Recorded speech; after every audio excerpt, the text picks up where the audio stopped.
எனக்கு தெரிஞ்சு அறநிலைத்துறை அமைச்சர்னா நான் சின்ன வயதில் கேள்விப்பட்டது ஆர்.எம். வீரப்பன் தான். எனக்கு அதுக்கப்புறம் தெரிஞ்ச ஒரே ஒரு தலைவர் நம்ம சேகர் பாபு அண்ணன் தான். 72,000 கோவில்லையும் ஒரு நாள் பூஜையாவது நடக்கும். இலவச பஸ் பாஸு, காலை மாணவர்களுக்கு சிற்றுண்டி, மாணவர்களுக்கு இலவச கல்வி, இலவச சுற்றுலா. நான்லாம் காந்தி மண்டபம் தான் போயிருக்கேன். இன்றைக்கி மாணவர்கள் வந்து சிங்கப்பூர், மலேசியா, துபாய் எல்லா நாட்டுக்கும் போய் சுற்றி பார்க்குறாங்க. இதுக்கெல்லாம் நம்ம தமிழக முதல்வர் தான் நன்றி சொல்லணும். சட்டமன்ற உறுப்பினராக, எதிர்க்கட்சி தலைவராக, இன்றைக்கு முதலமைச்சராக இப்படி பல்வேறு பகுதியிலே அவர் வெற்றி பெற்று வந்திருக்கிறார். மக்களை சந்தித்து தான் வந்திருக்கிறார். நேரடியாக அவரை ஏதோ மன்னராட்சி என்று சொல்லக்கூடிய சில பேர்களுக்கு தெரியாமல் சொல்கிறார்கள். அவர் மன்னராக வரவில்லை, மக்களை சந்தித்து ஒவ்வொருவரும் ஓட்டுக்களை பெற்று வெற்றி பெற்றுதான் இன்றைக்கு அவர் முதலமைச்சராக உயர்ந்திருக்கிறார் என்றால் அப்படிப்பட்டவர் தான் நம்முடைய முதலமைச்சர். பெண்களுக்காக இந்த உலகத்தில் எந்த நாட்டில் அவர்களுக்கு மரியாதை செய்து ஒரு உதவித்தொகை வருகிறதோ அதுதான் சிறந்த நாடு என்று உலக பொருளாதார மேதை அமிதாசன் சொன்னார்.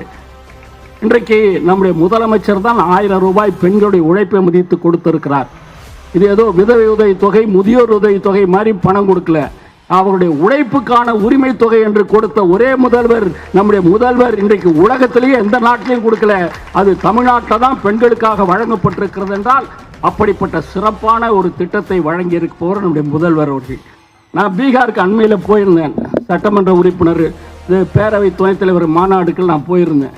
அந்த மாநாட்டில் போயிட்டு ஒரு பள்ளிக்கூடத்தில் பார்க்கும்போது கேட்டேன், நீங்கள் என்ன மொழி படிக்கிறீங்கன்னு கேட்டேன். நாங்கள் ஹிந்தியும் இங்கிலீஷும் தான் படிக்கிறோம் அப்படின்னாங்க. ஏன் உங்கள் பீகார் மொழியை படிக்கிறதா இல்லையான்னு. பீகார் மொழியே சொல்லி தரதில்ல, எங்களுக்கு ஹிந்தி தான் முதல் மொழி என்று சொல்லக்கூடிய அளவில் பீகார் மாநிலம் இருக்குது. மற்ற எல்லா மாநிலத்திலையும் இன்றைக்கி ஹிந்தி தான். யாருமே தாய்மொழியில் பேசுகிறோம். மராத்தியில் மராட்டி பேசுறதில்ல, குஜராத்தில் குஜராத் பேசுறதில்ல, எல்லா இடத்துலையும் இந்தியா போயிடுச்சு. நம்ம ஒருத்தர் தான் இருமொழி கொள்கையை பேரறிஞர் அண்ணா கொண்டு வந்த காரணத்தால் இன்றைக்கு இருமொழி கொள்கையிலே நாம் உயர்ந்து இன்றைக்கு உலக அளவில் இருக்கிற ஜப்பான் எல்லா நாட்டிலையும் நம்மால் தான் அதிக முக்கிய பொறுப்பில் இருக்கிறான்னா இன்னைக்கு ட்ரம்புடைய அமைச்சரவையில் ஆலோசனை வழங்கக்கூடிய 15 பேர் இன்றைக்கு தமிழகத்தை சேர்ந்தவர்கள்லாம் அதில் போய் அங்கே இருக்கிறார்கள் என்றால் இங்கிலீஷ் படித்த காரணத்தால் தான். இன்றைக்கு 10 பாத்திரம் தேய்க்கக்கூடிய அம்மாவின் பிள்ளை இன்னைக்கு பத்திரப்பதிவு அலுவலகத்தில் ஒரு அதிகாரியாக பணியாற்றுகிறார் என்று சொன்னால், ஏர் ஓட்டுகின்ற ஒரு உழவனின் மகன் இன்னைக்கு எழில் நீதிபதியாக இருக்கிறார் என்று சொன்னால், கல் உடைப்பவரின் மகன் என்ன செய்ய முடியும்?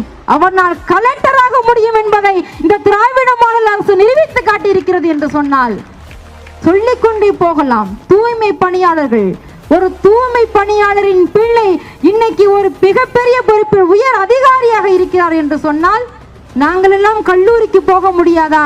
காலங்காலத்துக்கு முதலாளிகளுக்கு அடிமையாதான் இருக்க முடியுமா? ராசானை அழுத அந்த அம்மாக்கள் அப்பாக்களின் குரல்கள் இந்த திராவிட மாடல் அரசியலில் எத்தனை பட்டதாரிகளை உருவாக்கியிருக்கிறது என்று தெரியுமா?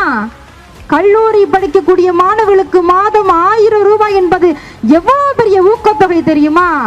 நான் வள்ளலாரை வெறும் படத்தில் மட்டும்தான் பார்த்திருக்கிறேன்.